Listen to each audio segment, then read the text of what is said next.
nkibona abasirikari naribajije n'abapolisi ese imiryango bavukamo tuzi imirimo abantu bakora buriya mu bintu bya mbere bituma twese turi abanyembaraga ku kazi nuko hari umuntu dusiga mu rugo uzi icyo dukora.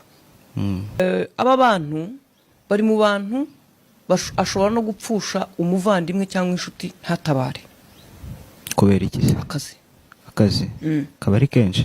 Ubu umuntu uri hano umuntu biganye inshuti ye magara apfuye bamubwira batijya kumushyingura, umwana w'umuturanyi yapfa akajya kumushyingura, uwo mugore yabagiye iyo uteta